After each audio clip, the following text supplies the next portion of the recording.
बच्चों आज का हमारा टॉपिक है कंडक्टेंस ऑफ इलेक्ट्रोलाइटिक सॉल्यूशन। तो सबसे पहले समझते हैं इलेक्ट्रोलाइट क्या होता है बच्चों।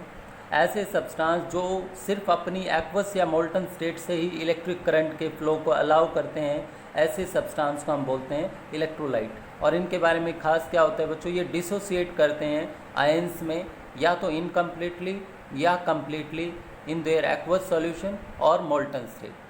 तो ऐसे सब्सटेंस को आप क्या बोलते हैं, electrolyte. Those substance which get dissociate into ions partially और completely in their aqueous solution और इन मोल्टन। मोल्टन मतलब लिक्विड स्टेट बच्चों, ठीक है। These substance conduct electric current due to movement of ions, क्योंकि अब आयंस जो होते हैं बच्चों वो मूव करने के लिए फ्री होते हैं, उनके बीच की अट्रैक्शन फोर्सेस ब्रेक हो जाती हैं, इसलिए अब ये इलेक्ट्रिक करंट कंडक्ट कर सकते हैं, ठीक है। एसिड, बेस और सॉल्ट्स जो होते हैं बच्चों, इसके एग्जाम्पल हैं इलेक्ट्रोलाइट्स के, ठीक है। अब हम देखते हैं कि ये नॉन इलेक्ट्रोलाइट हम किसे बोलेंगे बच्चों, दो substance which do not dissociate into ions, ठीक है बच्चों। वो सब्सटेंस जो आयन में डिसोसिएट नहीं करेंगे उन्हें आप क्या बोलेंगे, नॉन इलेक्ट्रोलाइट, ठीक है। So these do not conduct electric current in aqueous solution और मोल्टन स्टेट, ठीक है। एग्जाम्पल क्या है बच्चों, urea, starch, sucrose, fructose, glucose, ठीक है बच्चों। मैं फिर से बता रहा हूँ आपको, इलेक्ट्रोलाइट कौन से सब्सटेंस हैं जो डिसोसिएट करते हैं आयंस में। बच्चों आप कंफ्यूज हो सकते हैं कि इनमें पहले से आयंस होंगे या नहीं होंगे। बच्चों हमारे को सॉल्यूशन में आयंस मिलने चाहिए, ठीक है। जैसे मान लीजिए आपके पास पहले से इस कंपाउंड में आयन नहीं, एसिटिक एसिड, लेकिन आप इसे एक्वस सॉल्यूशन में डालते हैं और ये आयोनाइज हो जाता है बच्चों, ठीक है। देखो बच्चों आयोनाइज वर्ड जो है ना, आयोनाइजेशन, वो कोवलेंट कंपाउंड के लिए है, क्योंकि उनमें पहले से आयन नहीं है, लेकिन एक्वस सॉल्यूशन में अगर वो आयन दे पा रहे हैं तो हम ऐसे कोवलेंट कंपाउंड के लिए आयोनाइजेशन वर्ड यूज़ कर सकते हैं, ठीक है। आयोनाइजेशन वर्ड सिर्फ उन इलेक्ट्रोलाइट, उन कोवलेंट इलेक्ट्रोलाइट कंपाउंड के लिए हो सकते हैं बच्चों जो एक्वस सॉल्यूशन में आयन देते हैं, ठीक है। तो डिसोसिएशन का मतलब होता है आयंस का एक दूसरे से दूर हो जाना, उनके बीच की अट्रैक्शन फोर्सेस ब्रेक हो जाना बच्चों, ठीक है। तो इसलिए हमने सीधा बोला सबके लिए कि दो सब्सटेंस विच गेट डिसोसिएट, अब चाहे वो पहले से उनमें आयन थे तब भी वो डिसोसिएट होंगे, दूर जाएंगे एक दूसरे से, उनकी अट्रैक्शन फोर्सेस ब्रेक हो जाएंगी। और अगर किसी में पहले से आयन नहीं थे लेकिन एक्वस सॉल्यूशन में उसने आयन दिए हैं बच्चों, ठीक है, एक्वस सॉल्यूशन में उसने आयन अगर दिए हैं, और देखो बच्चों आयनाइजेशन तो हुआ और उसके बाद उसका डिसोसिएशन भी होगा, वो दूर दूर भी जाएंगे बच्चों, वो दूर दूर भी जाएंगे। तो इसलिए कंबाइन तौर पे हम क्या बोलते हैं, those substance which get dissociate into ions partially और completely in their aqueous solution और इन मोल्टन स्टेट, ठीक है। And these substance conduct electric current due to movement of ions. Acid, base, salt इसके एग्जाम्पल रहेंगे बच्चों, ठीक है। और नॉन इलेक्ट्रोलाइट जो आयन नहीं देंगे बच्चों एक्वस सॉल्यूशन में, मोल्टन स्टेट में, ठीक है, ना ही ये सॉलिड स्टेट में करंट कैरी करेंगे बच्चों। So these do not conduct electric current in aqueous solution, ठीक है। Urea, starch, sucrose, fructose, glucose इसके कुछ एग्जाम्पल, ठीक है। अभी हम देखते हैं बच्चों आगे स्ट्रॉन्ग और वीक इलेक्ट्रोलाइट में क्या डिफरेंस होता है। बच्चों differences between strong and weak electrolyte. Strong electrolyte क्या होते हैं और वीक इलेक्ट्रोलाइट क्या होते हैं, अभी हमने ऊपर देखा था बच्चों डेफिनेशन में, या तो ये कम्प्लीटली डिसोसिएट करते हैं या पार्शली। अब बच्चों जो कम्प्लीटली डिसोसिएट करते हैं उन्हें तो आप बोलते हैं स्ट्रॉन्ग इलेक्ट्रोलाइट, और जो पार्शली डिसोसिएट करते हैं यानी कि इनकम्प्लीटली डिसोसिएट करते हैं उसे आप क्या बोलते हैं बच्चों, वीक इलेक्ट्रोलाइट बोलते हैं, ठीक है। And these conduct electricity to large extent, क्योंकि बच्चों इनमें चार्ज कैरियर जो है उनका नंबर ज़्यादा होगा, ठीक है। Conduct electricity due to large extent, और इसमें इलेक्ट्रिसिटी कंडक्ट करेंगे बच्चों क्योंकि डिग्री ऑफ आयोनाइजेशन जो है बच्चों, डिसोसिएशन वो कम है, इसीलिए इनका जो कंडक्टेंस है वो कम रहेगा, ठीक है।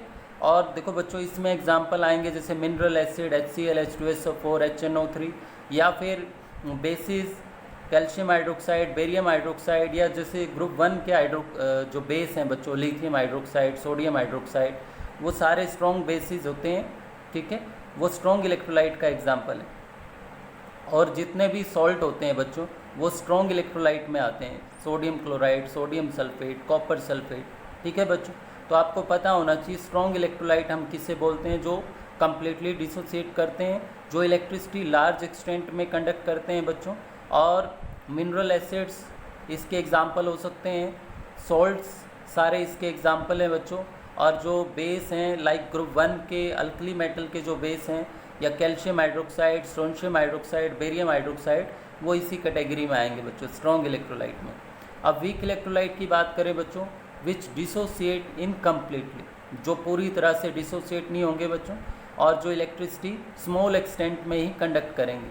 और इसमें कुछ एग्जांपल जैसे आप देख सकते हैं, वैसे ऑर्गेनिक एसिड मोस्टली जो होते हैं वो वीक एसिड होते हैं बच्चों, ठीक है।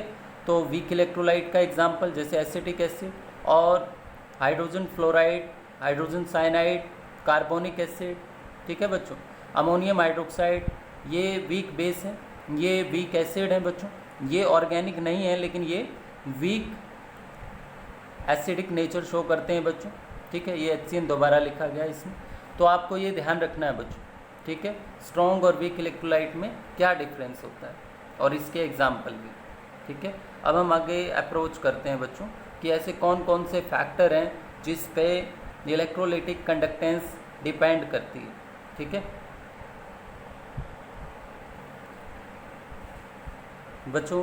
सबसे पहला फैक्टर है नेचर ऑफ इलेक्ट्रोलाइट। अभी आपने देखा था बच्चों, जैसे स्ट्रॉन्ग इलेक्ट्रोलाइट कंप्लीटली डिसोसिएट करते हैं, ठीक है, तो चार्ज कैरियर का नंबर ज़्यादा होता है। और वीक इलेक्ट्रोलाइट जो है उनमें डिग्री ऑफ डिसोसिएशन कम होता है, इसलिए चार्ज कैरियर का नंबर कम होता है बच्चों। तो कंडक्टेंस जो होती है वो डायरेक्टली प्रोपोर्शनल होती है एक्सटेंट ऑफ आयोनाइजेशन। तो ज़्यादा इलेक्ट्रिक करंट कौन कंडक्ट करेगा बच्चों, जिसमें आयोनाइजेशन ज़्यादा है, यानी कि स्ट्रॉन्ग इलेक्ट्रोलाइट ज़्यादा इलेक्ट्रिसिटी कंडक्ट करेगा in comparison to weak electrolyte for same concentration. अच्छा, अगर हम बात करें बच्चों size of ion produced and their solvation, ये भी अफेक्ट करता है बच्चों, ठीक है। आयंस का साइज जितना बड़ा होगा ना, उसकी स्पीड जो होगी, मूवमेंट जो होगी, उतनी ही स्लो होगी बच्चों, ठीक है। तो आयंस का साइज बढ़ने से कंडक्टेंस कम हो जाती है, ठीक है। जैसे मान लीजिए मोल्टन स्टेट के अंदर बात करूं मैं, मोल्टन स्टेट में अगर मैं बात करूं इन मोल्टन स्टेट, तो साइज़ आपको पता है बच्चों, जैसे लिथियम प्लस से बड़ा साइज़ सोडियम प्लस का, फिर पोटेशियम प्लस, ठीक है, रुबिडियम, सीजियम। अगर आप ये देखें ना कि इनमें से कंडक्टेंस किसकी ज़्यादा होगी, मोल्टन स्टेट की बात करें तो मोल्टन स्टेट में अगर हम बात करें तो लिथियम की कंडक्टेंस ज़्यादा होगी बच्चों, लिथियम की कंडक्टेंस। मोल्टन की बात कर रहा हूँ बच्चों, एक्वस सॉल्यूशन की नहीं, ठीक है। तो जैसे जैसे साइज़ बढ़ता है उसकी स्पीड आयन की जो है वो कम हो जाती है, तो वो करंट कम कैरी करेगा बच्चों, कंडक्ट कम करेगा, ठीक है, वो इलेक्ट्रोलाइट। दूसरा सॉल्वेशन बच्चों, जितना ज़्यादा सॉल्वेशन होता है ना उतना ही कंडक्टेंस कम होता है बच्चों, ठीक है। सॉल्वेशन पे भी डिपेंड करता है बच्चों, जितना ज़्यादा सॉल्वेशन होगा उतना ही कंडक्टेंस कम होगा, ठीक है। सॉल्वेशन क्या होता है, ये जो आयंस का इंट्रैक्शन होता है ना सॉल्वेंट मॉलिक्यूल के साथ, जो अट्रैक्शन फोर्सेस होती हैं, उसको आप बोलते हैं सॉल्वेशन। और जितना ज़्यादा सॉल्वेशन होगा बच्चों उससे भी स्पीड ऑफ आयन कम हो जाएगी बच्चों, ठीक है। जैसे एक्वस सॉल्यूशन में अगर हम बात करें, एक्वस सॉल्यूशन में साइज सॉल्वेशन के कारण क्या होगा, हाइड्रेटेड जो साइज़ होगा वो लिथियम प्लस का साइज़ जो है बच्चों, ये साइज़ लिखा था मैंने, ठीक है। और अभी एक्वस सॉल्यूशन में साइज़ क्या होगा, लिथियम का ज़्यादा होगा सोडियम के कंपैरिजन में, पोटेशियम के कंपैरिजन में, ठीक है। तो आप कंडक्टेंस जो है ना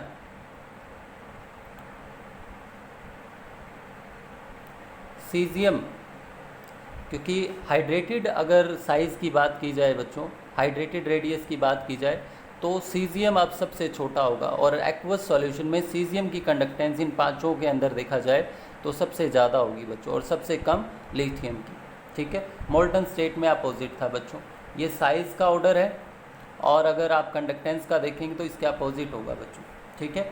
वैसे आपको एक दो एक्सेप्शन देखने को भी मिल सकती है, जैसे H+ आयन, अगर एक्वस की बात की जाए आपको लगेगा कि H+ का जो साइज़ है, हाइड्रेटेड साइज़ बच्चों, वो इन सब में क्या होगा, बड़ा होगा, ठीक है, हाइड्रेटेड साइज़, तो उसकी कंडक्टेंस सबसे कम होनी चाहिए।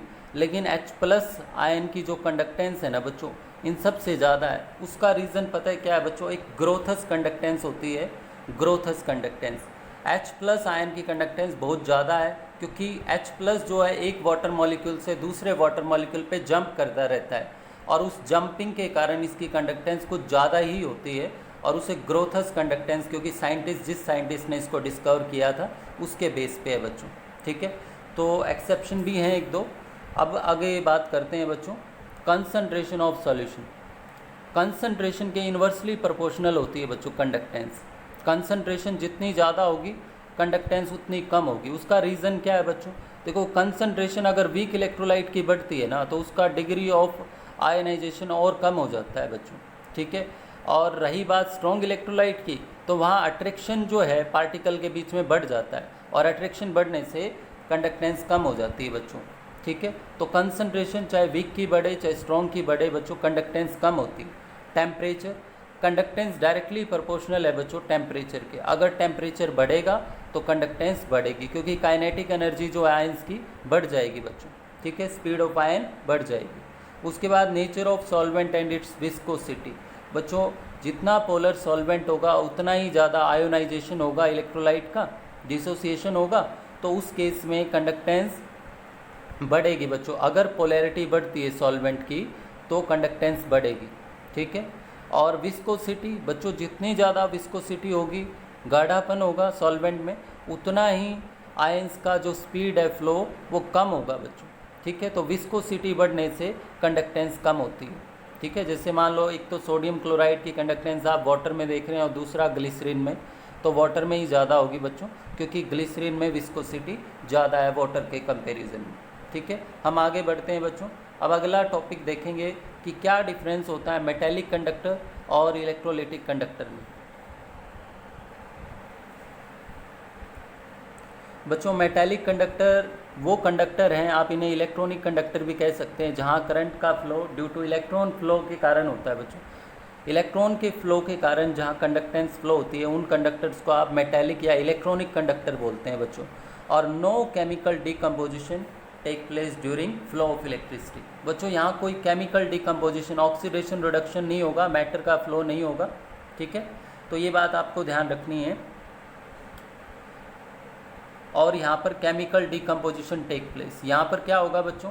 डिकम्पोजिशन होगा, ऑक्सीडेशन और रिडक्शन हो जाता है आयंस का रिस्पेक्टिव इलेक्ट्रोड पे बच्चों। यहाँ पे ऐसा कुछ नहीं है, इसलिए मेटेलिक कंडक्टर जो होते हैं वो बेटर कंडक्टर होते हैं इलेक्ट्रोलिटिक कंडक्टर से बच्चों। Electric current flow due to flow of electron, और यहाँ पे फ्लो किसके कारण है बच्चों? आयंस के कारण। ठीक है, यहाँ पर जो फ्लो है आयंस के कारण है, इसमें इलेक्ट्रॉन फ्लो करता है, मैटर फ्लो नहीं करता बच्चों, इसमें आयंस फ्लो करते हैं। ठीक है, यहाँ टेम्परेचर बढ़ाओगे तो कंडक्टेंस कम होगी, यहाँ टेम्परेचर बढ़ाओगे तो कंडक्टेंस बढ़ेगी बच्चों। ऐसा क्यों होगा? टेम्परेचर बढ़ाने से कंडक्टेंस क्यों कम हो जाती है बच्चों? क्योंकि कर्नल का वाइब्रेशन वो इंक्रीज़ हो जाता है। यहाँ जो रेजिस्टेंस का रीज़न है ना बच्चों, वो कर्नल की वाइब्रेशन। अब कर्नल क्या होता है? वैलेंस शेल को छोड़ के एटम का बाकी पार्ट क्या कहलाता है बच्चों? न्यूक्लियस और इनर कोर के इलेक्ट्रॉन क्या कहलाते हैं? कर्नल बच्चों।